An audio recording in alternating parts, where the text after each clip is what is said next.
everyone, it's Dianne at Minerva. I hope you're all doing really well this week. And today I'm going to share a make with you for a gorgeous dress. So it's a sew along for the Lois Dress by Tessuti Fabrics. And we're going to be using a Minerva exclusive fabric today. It's a viscose chalet, and this one is called Cave Print Connections. So it's a really smart design, and I think it'd go really well with sort of a capsule wardrobe. So lots of nice neutrals in there, ideal for spring, summer, autumn, winter. You could layer it up in the winter months if you wish. Now wash and prepare that fabric before we get started, and of course check your sizing with the pattern details. Use a tape measure for this. And when we've done that, we're ready to begin cutting our pattern pieces. So let's go and do that together now. Here are our pattern pieces for our dress. So this is the dress back bodice. You're going to cut one on the fold line is here. Note your markings. And here is the front bodice. You're going to cut a pair. So two pieces, two mirrored pieces. You need to make sure you mark this central line here, the dark points and the markings. Here we have the armhole band. You're going to cut one pair on the bias, and the neck bias binding, you're going to cut one on the bias. Here is the skirt for the dress. This is the back skirt panel. You're going to cut one piece on the fold is here. Note your markings. Here is your front skirt panel. You're going to cut one on the fold is here. Make a note of the dark points and the markings. Now these next pieces are cut from interfacing. So we have one on the fold, and this is the back skirt panel. We have the side front shield. We're going to cut one pair. We have the back neck shield. Cut one on the fold. We have the front neck shield, cut one pair in interfacing only. Zipper opening shield, cut one pair in interfacing only. And the front skirt waist shield, cut one on the fold in interfacing only. Now we're ready to begin making our dress. So first of all, you want to wind half of your thread onto your machine spool and check your machine needle. So I'm using a standard size 70 today, so you may wish to test this before you begin, but I find this works best on this viscose chalet fabric. Now when you've done that, we're going to stabilise all the parts that need the interfacing shield applied, so do that before we begin. Let's get started. Now we're going to stitch around the neckline just to keep it from stretching out. So we want to do this about 6mm from the edge.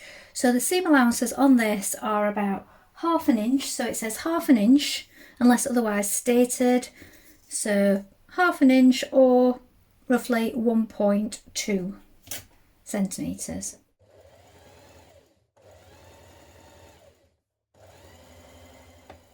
Now we're going to repeat this stay stitching down the front of our neckline on the V. So again, approximately 6mm away from the raw edge. Now sew in your front bodice darts by bringing the right sides together at the point that you have cut out on the bodice here. Now you can draw a line if that will help you keep it straight, but stick to your ½ inch seam allowance and come off at a gradual point just here. So I've applied a pin here. This is the point of my dart. Sew that in place now.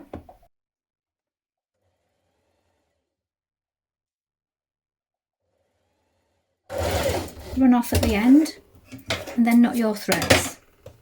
Push them down towards the dart. Repeat on the other side. Now with right sides together, pin your front to your back at the shoulder seam like this and stitch in place with a ½ inch seam allowance or 1.2 centimetres. When you've done this, we're going to overlock or zigzag finish the edge and then press it flat towards the back.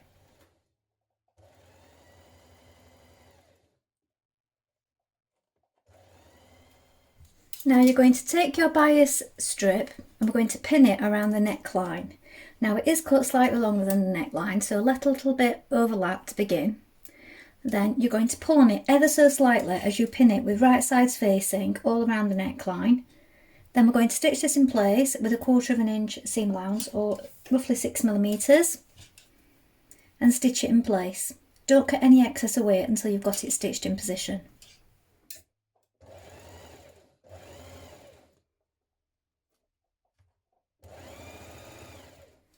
Now once your binding is in place, you're going to fold it to the wrong side like this. So here is the raw edge of your binding. You're covering up where you've stitched it in place with the folded raw edge like this. Pin it, make sure that your pin is coming from the right side, because we're going to be working from the right side in a moment. Make sure that you cover that seam line like this.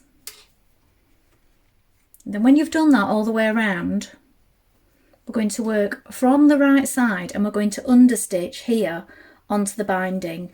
So we're going to be stitching this side of the seam, so the binding side, close to it all the way around. Then once we've done that, that will get folded back again like this to the wrong side.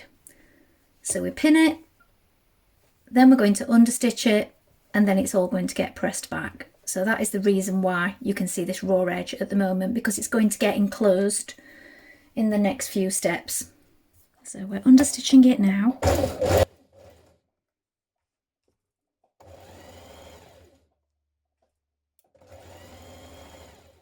Now press your seam back to the wrong side, like this, your bias strip, and then you're going to edge stitch from the right side, making sure you're catching that bias strip underneath.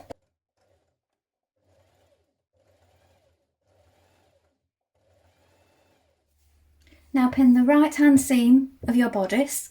Now we're going to stitch it in place with a 1/2 inch or 1.2 centimetre seam allowance. When we've done that, we're going to overlock it.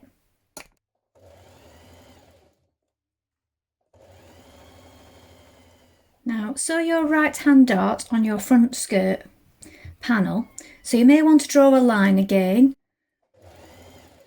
You're working to a gradual V, remember. So I've marked myself a point here that I'm working towards, and you're going to come to this gradually. Don't come off too suddenly because you will create a bump. Now join your right hand side of the skirt to the back skirt panel with right sides facing. It does help if you pin it, making sure that you match all the notches all the way down before stitching in place with a 1/2 inch or 1.2 centimetre seam allowance. Then once we've done this, we're going to overlock and press it flat.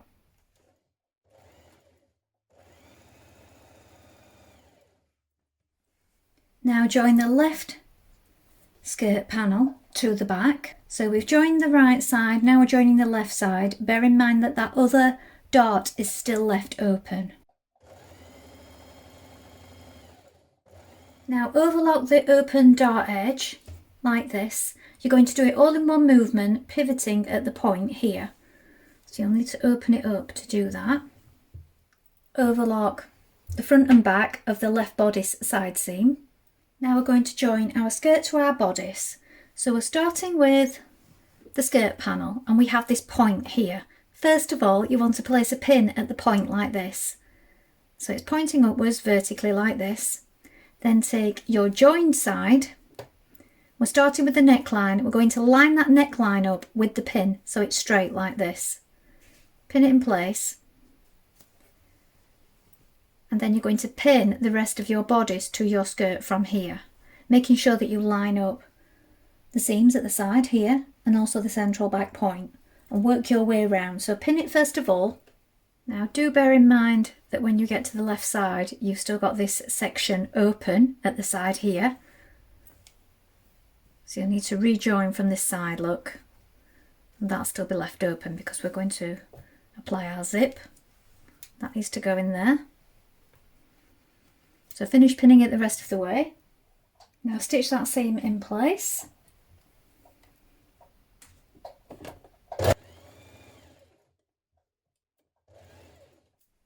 Now we're going to stitch in our invisible zipper into the opening. So first of all, you want to apply your zipper guard.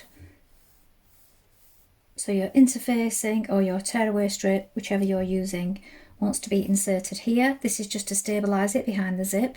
Then we're going to stay stitch from here to the first notch here, just to close the underarm seam. Back tack. Change to your zipper foot or your invisible zipper foot if you have one. Now with your zipper placed face downwards, You want to make sure that you've lined up with the back of the teeth here. Also make sure that when you joined the top there, that you have these two waistline seam points in line. Otherwise they'll be out of position in a moment when you've sewn your zip in. So we're going to sew down it now, maintaining that 1/2 inch or 1.2 seam allowance. Now sew up the other side of your zipper.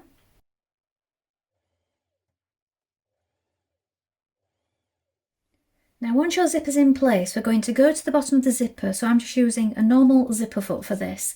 We're going to catch in where the zipper stitching stops, just there. Just move your zipper out of the way at the bottom, and where it's at a point here, we're going to taper it off to a dart like we have on the other side, but here we have our zipper in place here. So make sure it's a gradual V. Now with right sides facing, you're going to stitch the seam of the armhole bands, so that's the two short edges together like this, with an 1/2 inch or 1.2 centimetre seam allowance.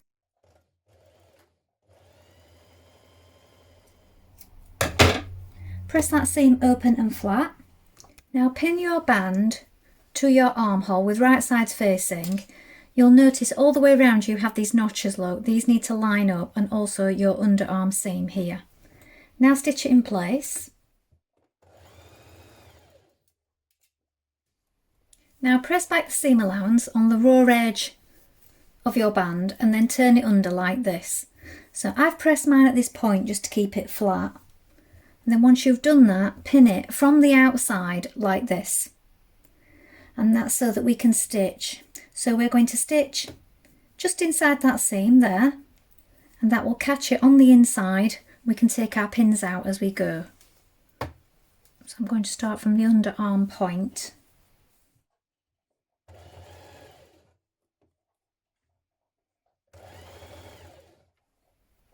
Now we're turning a double hem around the bottom of our dress. Try it on first just to check that the length is right for you.